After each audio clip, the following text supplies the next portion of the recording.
In the bitter first week of October, 1882, along the cold, windswept ridges of the Two Stone Creek settlement in Dakota Territory, while every reasonable homesteader within 40 miles was busy with the final, sensible work of survival, splitting cordwood until their palms bled, hammering tar paper over thin shingle roofs, dragging clay and rock against the foundations of their cabins before the ground froze solid, Holden Marsh was doing something else entirely. He was tearing his roof apart. Layer by layer, he peeled back the thin shingles he had nailed down only the year before, exposing the bare rafters of his small homestead to the pale gray autumn sky. Then, while his neighbors watched from the trail with open disbelief, he began carrying enormous slabs of cut prairie sod up a homemade ladder, stacking them across the roof in patterns that no frontier man in Two Stone Creek had ever seen before. The slabs were not laid flat the way most sod roofs were built. Holden cut them thicker than usual, almost 8 inches deep, with the long native grass roots still tangled inside the soil. He placed them in alternating directions, root side down in one row, root side up in the next, then turned the third layer crosswise so the seams never matched.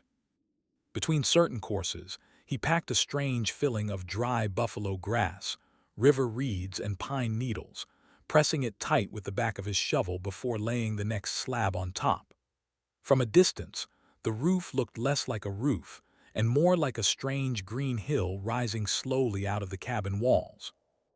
Inside the cabin were his wife, Cora, who was recovering slowly from a long fever she had carried through most of September, and their 2 children, 10-year-old Wesley, who climbed the ladder to hand his father each fresh slab, and 4-year-old Leela, who watched silently from the small front window wrapped in her mother's shawl. Holden worked from sunrise to last light, day after day, his hands cracked from cold and dirt, his back bent from the weight of the soil he carried. Travelers passing along the wagon trail would rein in their horses just to stare. Some shook their heads and rode on, others laughed openly. A few muttered prayers under their breath, certain that Holden Marsh had lost whatever good sense the Lord had given him. They could see what he was building was no ordinary sod roof. The thickness was wrong. The pattern was wrong. The weight, they all agreed, was catastrophically wrong. A sod roof of that depth, packed that heavy with frozen winter snow pressing down upon it, would buckle the rafters by the first hard freeze of December. It would split the ridge beam by Christmas.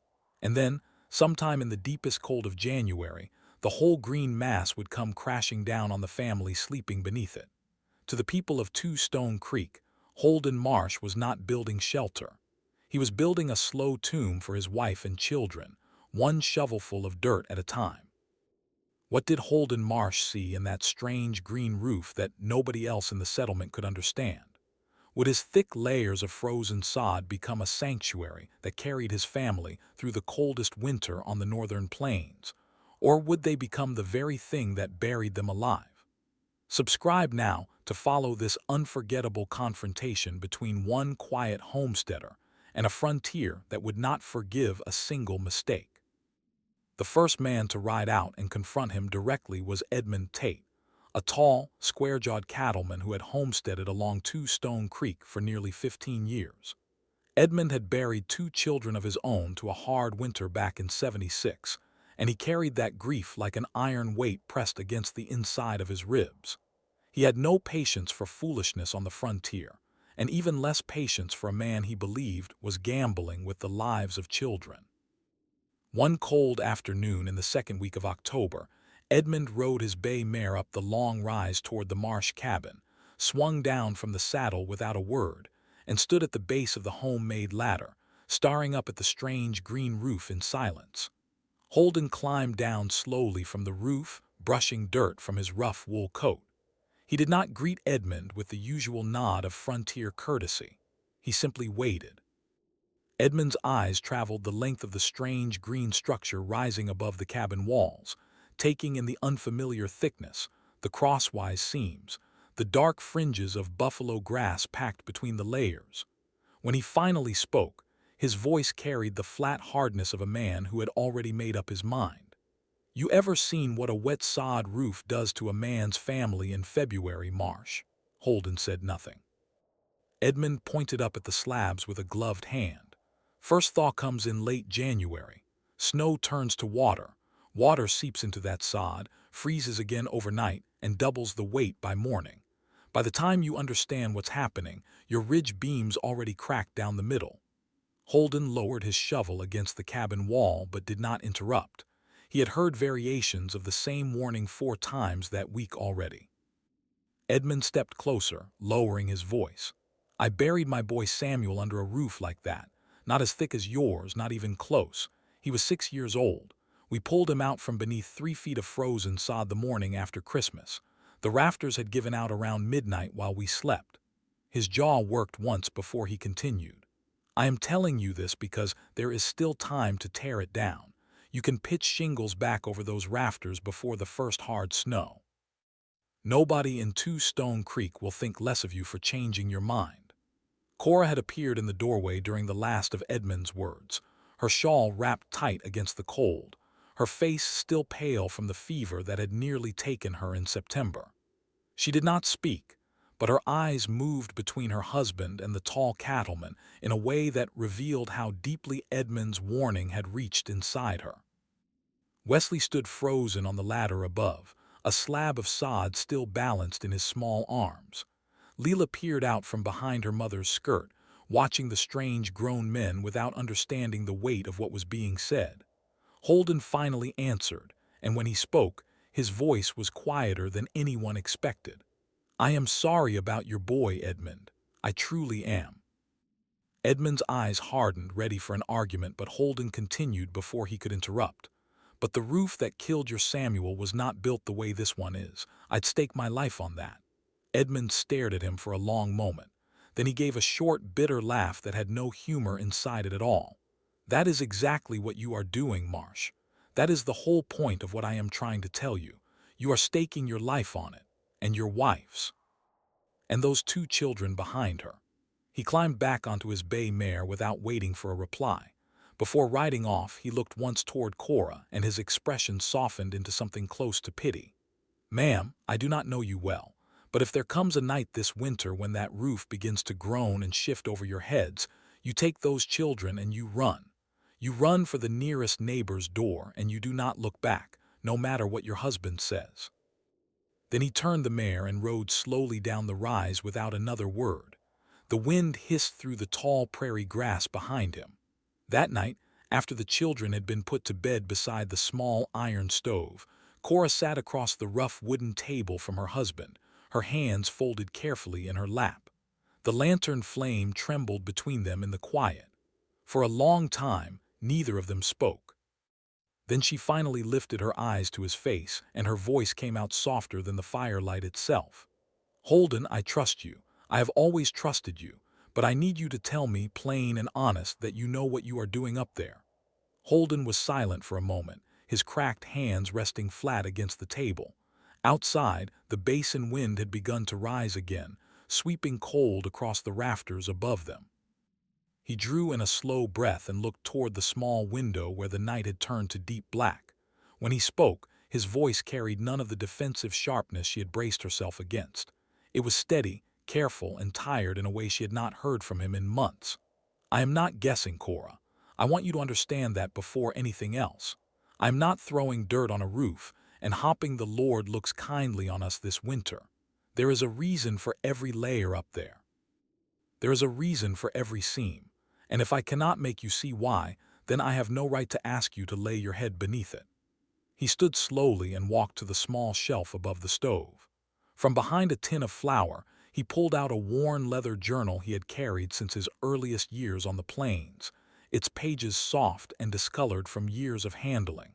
He brought it back to the table and set it down between them. Then he opened it carefully and turned through pages filled with rough sketches, weather notes, and measurements written in his slow, deliberate hand. Cora leaned closer despite herself. She had seen the journal before, but she had never asked what was inside it. Most homesteader men kept some kind of work ledger. She had assumed it was nothing more than that. 11 winters ago, Holden said quietly, I was 19 years old, working for an old Norwegian sod cutter named Nut Hallberg up near the Cheyenne River. He was the only man I ever knew who never lost a roof to winter. Never. Not in 27 years on the plains. He turned a page and pointed to a careful diagram drawn in pencil, showing layers of sod arranged in alternating directions with strange fillings packed between them. He showed me how the old country shepherds in Norway built their winter shelters. He told me that the men who came to America brought the wrong half of the knowledge with them. They brought the idea of sod roofs, but they left behind the part that made sod roofs actually work. Cora studied the diagram in the lantern light, her tired eyes following the lines slowly. The pattern matched exactly what she had watched her husband building over their heads for the past 3 weeks. Holden turned another page, then another. There were sketches of cabins covered in snow, with arrows showing how the weight of winter pressed down across different roof shapes. There were notes about temperature, about wind direction, about the way grass roots locked frozen soil together into something stronger than the dirt itself. There were dates and names of homesteads Nut Hallberg had built, some of which had stood through 20 straight winters without a single rafter cracking. The trick, Holden said, is not in the dirt, it is in the roots. When you cut sod thick enough and you lay the slab's root down on top of root up, the living roots from each slab grow into the slab beneath it. By the second month, the whole roof has knitted itself together into one solid mat. By the third month, that mat is stronger than any single beam beneath it. The weight of the snow does not crush the rafters anymore. The roof itself holds the weight, the way a frozen pond holds the weight of a man walking across it. The rafters are only there to keep the whole thing from sliding off. Cora was quiet for a long time, her fingers tracing slowly across the worn page. Then she lifted her eyes again, and the grass and reeds packed between the layers. Holden almost smiled. Insulation. Nut called it the breathing layer. It traps warm air rising from inside the cabin and pushes it back down through the wood ceiling.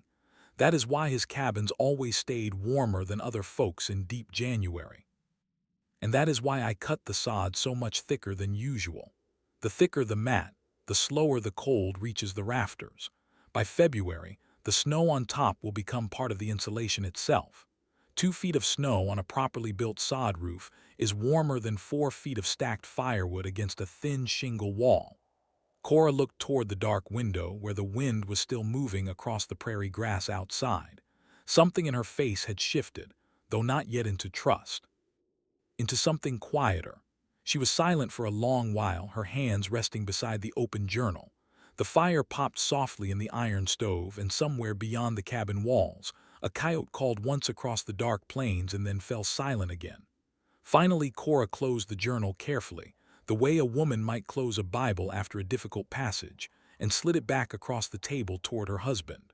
"Holden," she said softly, "I believe you have studied this.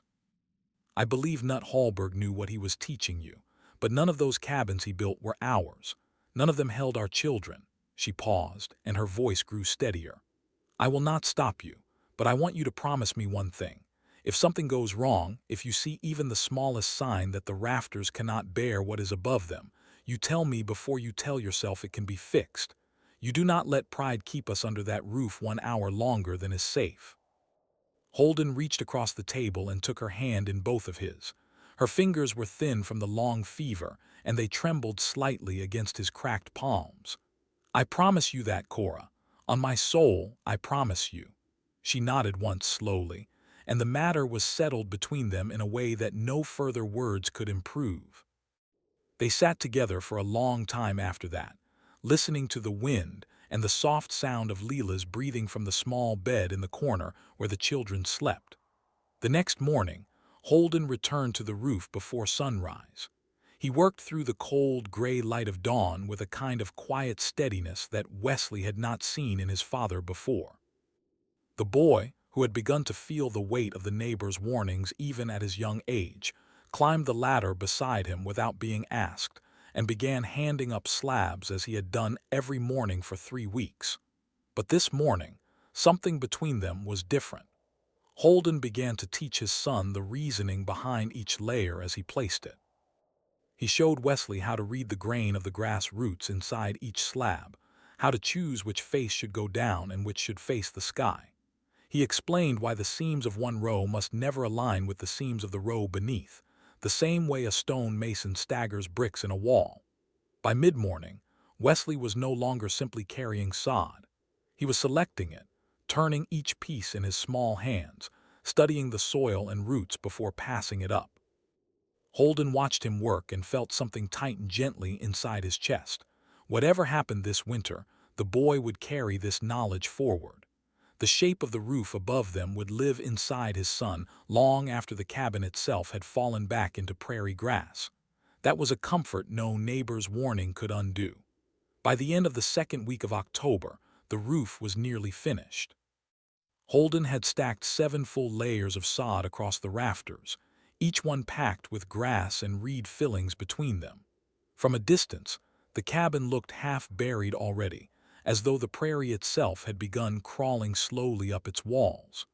The total weight of the green mass above the cabin was now greater than the weight of the cabin itself. Anyone walking past on the wagon trail could see the rafters beneath the eaves, and to the untrained eye, they looked impossibly thin for what they were holding. But what nobody on the trail could see was what Holden had done before he laid the first slab. 3 weeks earlier, before he had ever begun stripping the old shingles away, he had spent 6 full days reinforcing the inside of the cabin. He had cut and fitted 3 additional crossbeams beneath the ridgepole, anchoring them into the side walls with iron spikes he had traded a full barrel of salt pork to acquire. He had braced each rafter with diagonal supports cut from green cottonwood, which would dry and tighten through the winter rather than shrink and loosen. The cabin's frame had been transformed into something closer to the ribs of a ship than the simple skeleton of a homestead. None of the neighbors had seen that work. They had only seen the dirt on top, and so they had only seen the danger. The third week of October brought the first real frost to Two Stone Creek. It arrived overnight, silent and absolute, settling across the prairie grass in a hard silver crust that crackled beneath every footstep at dawn. Wells froze at the surface. Wagon ruts hardened into iron ridges. The last of the autumn birds vanished from the sky without ceremony, and the long brown grass that had waved across the basin all September stood suddenly stiff, brittle, and silent. Old settlers in the territory understood what the first hard frost meant. It was not winter itself yet. It was the warning before winter. The land was being prepared for what was coming. Every man and woman within 40 miles felt it in the marrow of their bones. Holden Marsh climbed onto his roof that morning before the sun had fully cleared the eastern horizon. The sod beneath his boots had stiffened during the night, but it had not cracked, and the seams between the layers remained tight. He walked the entire length of the roof slowly, testing each section with the heel of his boot, kneeling here and there to press his ear against the cold soil. Wesley watched from below with his hands tucked beneath his arms for warmth. After nearly an hour of inspection, Holden climbed down without saying anything. He walked once around the outside of the cabin, studied the eaves carefully, then nodded to himself and went inside to warm his hands by the stove. The neighbors were not finished with him yet. On the very afternoon of that first frost, 3 more men rode out to the Marsh claim, this time together. They came in a single wagon led by Reuben Halsey, the closest thing Two Stone Creek had to an elder. Reuben had founded the settlement nearly 20 years earlier, and his word carried more weight along the wagon trail than any preacher or marshal in 50 miles. Beside him sat his grown son Jonas, and behind them rode a thin, weathered carpenter named Asa Whitfield, who had built roofs across half the Dakota Territory and was widely considered the most knowledgeable craftsman in the basin. Holden saw them coming from a long way off. He set down his shovel, washed his hands in a bucket of cold water, and walked out to meet them in the open yard before they reached the cabin door. Whatever was about to be said, he did not want Cora or the children to hear it from inside the walls. Reuben climbed down from the wagon slowly, his old joints stiff from the cold ride. He did not waste words on greetings. "Holden, I have known your father since before you were born. I stood beside him when your mother was buried, and I helped your family bring you west when you were no taller than my belt. I am here because what you are doing on this roof has frightened half the settlement, and the other half are starting to come to me asking what I intend to do about it." Holden listened without interrupting. Reuben gestured toward Asa, who climbed down from the wagon with the slow care of a man who took roofs more seriously than most men took their own marriages.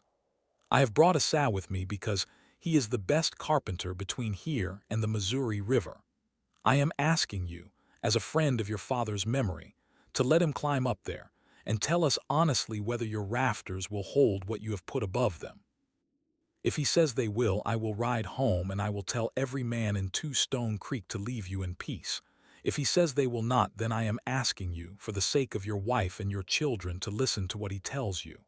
It was a fair offer, more than fair. Holden considered it for a long moment, looking from Reuben to Asa and back again. Then he nodded once. "Climb up, Asa. Look at whatever you wish. I will answer any question you ask me." Asa nodded back, his thin face revealing nothing. He fetched a leather satchel of small tools from the wagon, slung it across his shoulder, and made his way slowly toward the ladder at the side of the cabin without another word. Asa Whitfield climbed the ladder with the deliberate slowness of a man who trusted no surface he had not tested himself. When he reached the top, he paused for a long moment, simply looking. He walked the length of the roof from one end to the other, then crossed it diagonally, his boots pressing carefully into the cold sod. He knelt at the ridgeline and ran his bare hand across the seams between two slabs. He pulled a small iron pick from his satchel and worked it gently into one of the joints, feeling the resistance of the soil and the roots beneath. He said nothing at all. From the yard below, Reuben and Holden watched in silence. Jonas leaned against the wagon wheel with his arms folded. Cora had appeared in the doorway, drawn by the unfamiliar quiet, and Wesley stood beside her holding his sister's small hand. Asa worked his way across every section of the roof. He pressed his ear to the soil in 3 different places, just as Holden had done at dawn. He measured the thickness of one slab with a folded brass rule from his satchel, then measured another, then a third. He studied the eaves, the angle of the pitch, and the way the sod overhung the upper logs of the cabin walls.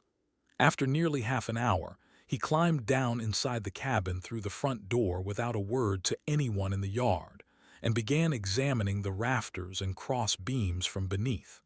Cora stepped quietly aside to let him pass. He spent another 20 minutes inside, running his hands along each beam, testing the iron spikes Holden had driven into the side walls, tapping the diagonal cottonwood braces with the back of his pick.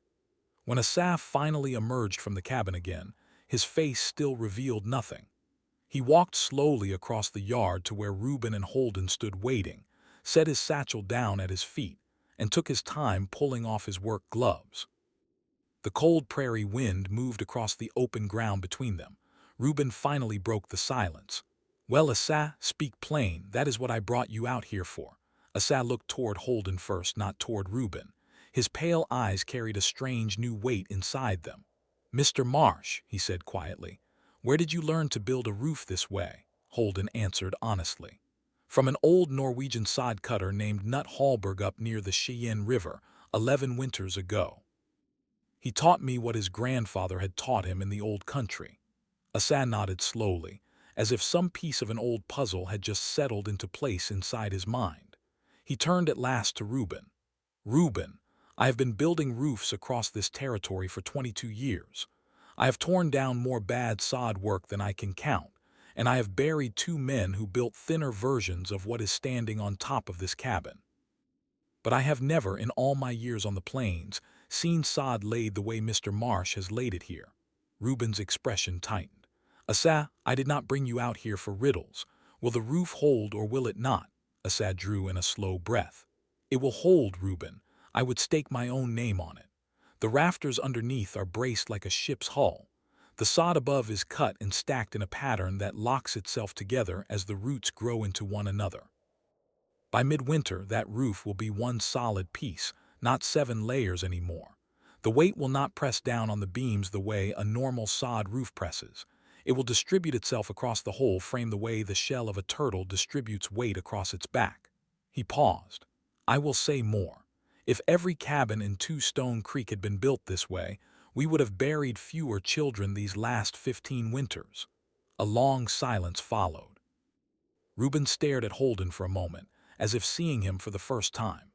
Then he removed his hat slowly, ran a hand through his thin gray hair, and let out a long breath that seemed to carry years of certainty out of his chest with it. Well, he said quietly. Well then. He had no other words ready for the moment.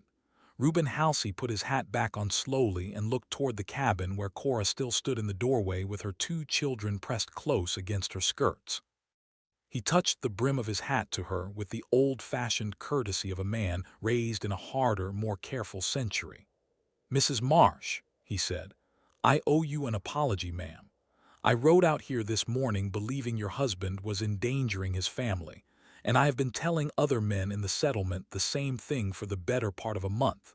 I was wrong, and I will say so to every man who has listened to me say otherwise. Cora gave a small, tired nod, but her eyes were softer than they had been an hour earlier.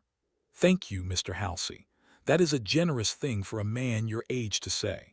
Reuben climbed back onto the wagon with Jonas, but Asa lingered for a moment beside Holden in the cold yard.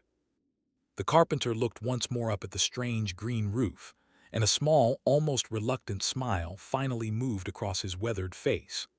Mr. Marsh, if you would not mind, I would like to come back in the spring. When the snow has gone and the roots have done their work, I would like to climb up there again and see with my own eyes what a properly built sod roof looks like after a Dakota winter. I have been trying to imagine it for 20 years. Holden offered his hand, and Asa shook it with the firm, unhurried grip of a man who had finally found something worth learning at his own age. You will be welcome any time, Asa. Then the carpenter climbed onto the wagon, and the 3 men rode slowly back down the long rise toward the wagon trail.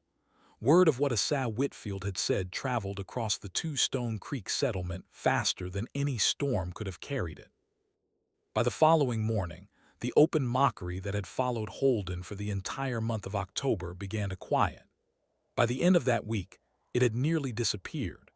A few of the more stubborn neighbors still shook their heads when they passed the Marsh claim on the wagon trail, but most simply rode by in thoughtful silence now, looking up at the strange green roof with something closer to curiosity than scorn.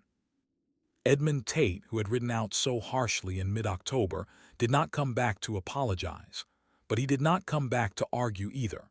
He kept his distance, and Holden chose to let the matter rest there.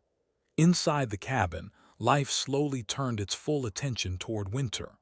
Cora's strength returned a little more each day as the air outside grew colder. The fever that had nearly taken her in September began to feel like something that had happened to a different woman in a different season. She moved through the small rooms with quiet purpose, sewing heavy wool patches onto the children's coats, sorting dried beans and salted pork into the storage chest beneath the window, hanging strings of dried apples and braided onions from the low ceiling beams. Leela trailed behind her mother through every chore, asking endless small questions about why the snow would come and where the geese had flown, and whether the Lord truly counted every grain of wheat the way the preacher said he did. Cora answered each question carefully, the way her own mother had once answered hers in a much warmer country before any of them had ever heard of Dakota. Wesley spent most of his time outside with his father, learning the last quiet preparations of the homestead. They patched the small barn together. They mended a broken hinge on the chicken coop. They split and stacked the last of the cordwood knot against the cabin walls, where it would have caught and held the worst of the drifting snow. But inside a small linta Holden had built on the south side of the cabin, where it could be reached easily even during a blizzard without anyone stepping fully into the open weather. Wesley did not need to be told the reason for the lean-to. He had begun, in his quiet 10-year-old way, to understand that his father thought about winter the way other men thought about an approaching army. Every choice had a reason. Every reason had a cost. The first real snow came on the night of November the 11th. It arrived without warning and without the violent fanfare that the larger storms of midwinter would later bring.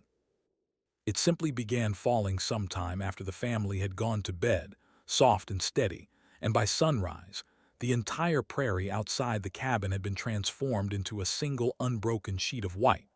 Holden was the first to wake. He stepped quietly out onto the small front step, still pulling his coat across his shoulders, and stood for a long moment looking up at his roof. The sod had vanished beneath nearly 4 inches of fresh powder. The strange green hill of October was gone. In its place stood a smooth white mound that already looked far more like a natural piece of the landscape than like any structure built by human hands. Wesley appeared at his father's side a moment later, rubbing sleep from his eyes. The boy looked up at the roof, then at his father, and a small grin spread across his cold-reddened face. "It looks like a real hill now, Pa." Holden put a hand on his son's shoulder and gave a quiet smile of his own. "That is exactly what it is supposed to look like, son. The closer it looks to the prairie itself, the better it will protect us." They stood together in the cold gray morning for a while longer, watching the soft snow continue to fall in slow, patient curtains across the basin. Inside, Cora was already stirring the stove and warming milk for the children. The cabin felt quieter than it had ever felt, as though the snow outside had wrapped the whole world in a thick wool blanket and pressed it gently down against the earth. That first snowfall lasted 3 days. By the time it stopped, nearly 14 inches of dry powder lay across the prairie, and the sod roof above the marsh cabin carried a heavy white crown that would have made any thin-shingled neighbor sick with worry. But inside the cabin, something remarkable had begun to happen.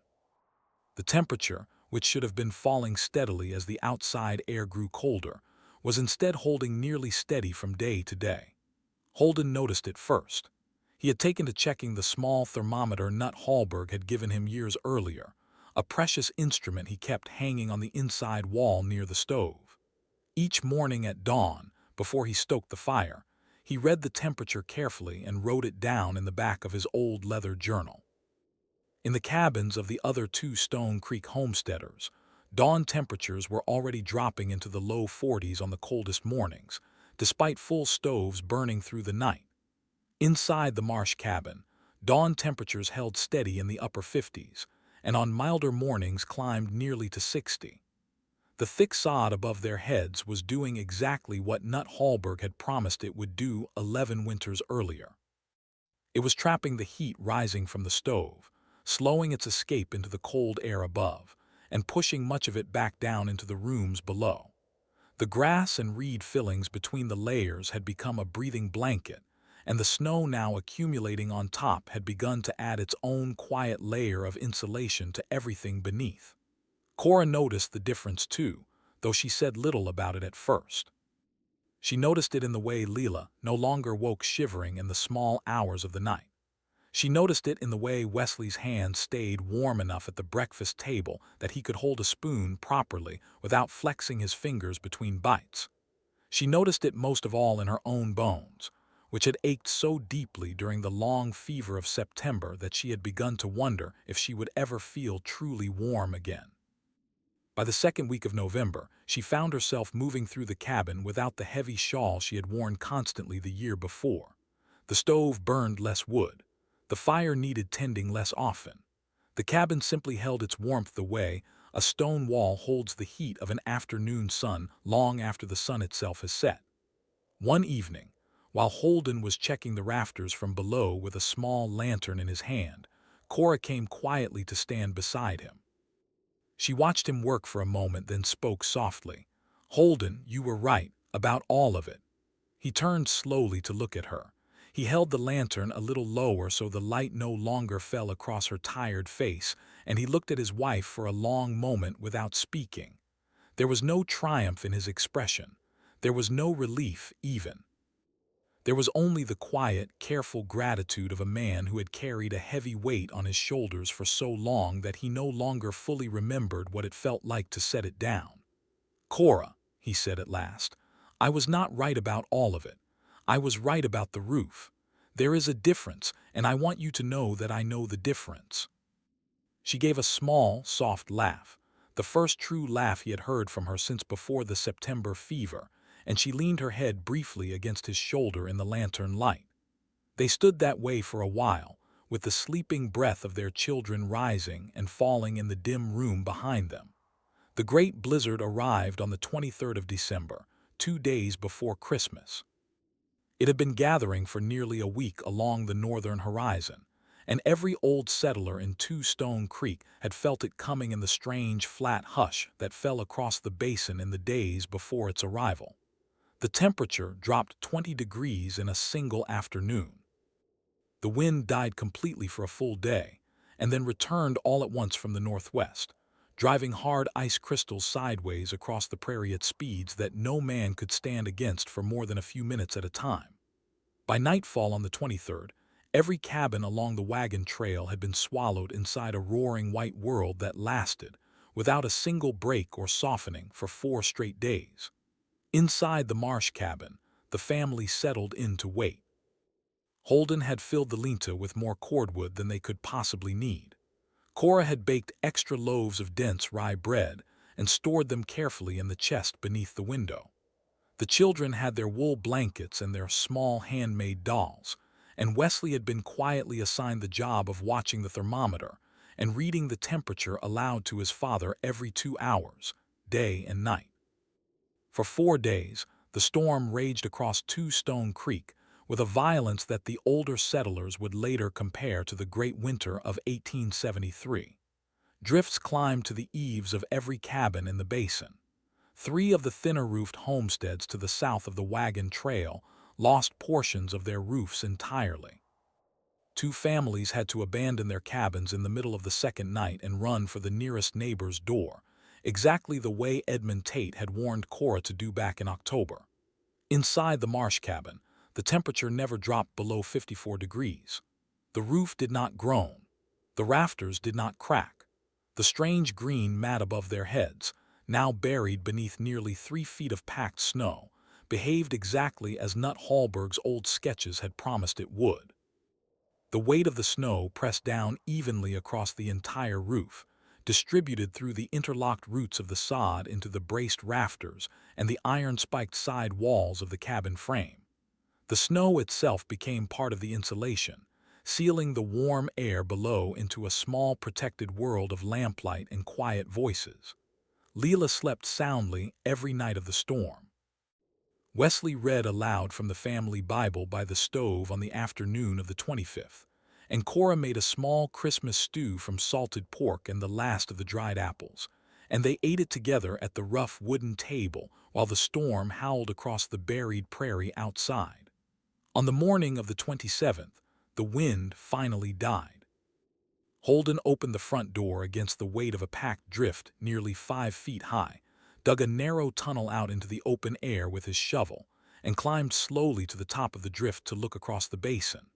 The world outside had been remade into something almost unrecognizable. Cabins that had stood tall in October now appeared as small dark mounds beneath enormous white waves. Wagon trails had vanished completely. Smoke rose thinly from a few of the surviving chimneys, but several of the homesteads to the south showed no smoke at all. It would be nearly a week before the trails became passable enough for the men of Two Stone Creek to ride out and learn the full cost of the storm. 2 families had lost their cabins entirely. One elderly homesteader, a widower named Caleb Briggs who had lived alone 3 miles east of the wagon trail, was found frozen in his bed beneath a collapsed shingle roof on the morning of the 29th. The settlement gathered to bury him on the first day of the new year, and the mood at the small graveside was heavier than any winter morning the basin had known in nearly a decade. Holden and Cora stood together among the mourners, with Wesley and Leela pressed close between them, and they did not speak of their own warm cabin or their unbroken roof. There was no place for such words at a graveside, and they both understood it, but word traveled all the same. By the second week of January, men who had not spoken to Holden Marsh since October began appearing at his claim, hats in their hands, asking quiet questions about the way the sod had been cut and stacked. Asa Whitfield came back first, exactly as he had promised. though he came in January rather than spring because he could not wait any longer. He climbed up onto the snow-covered roof with Holden and spent nearly 2 hours up there in the cold, pressing his ear to the packed white surface, digging small, careful test holes down to the sod beneath, measuring the temperature differences between the outside air and the layer just above the rafters.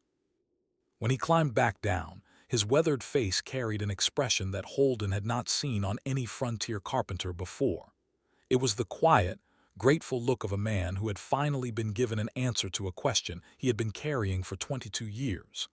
Edmund Tate came in the third week of January. He came alone, on the same bay mare he had ridden in October, and he did not climb down from the saddle this time.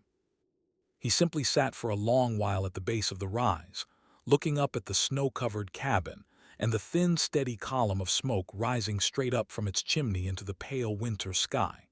Then he rode down the rise, met Holden in the open yard, and removed his hat.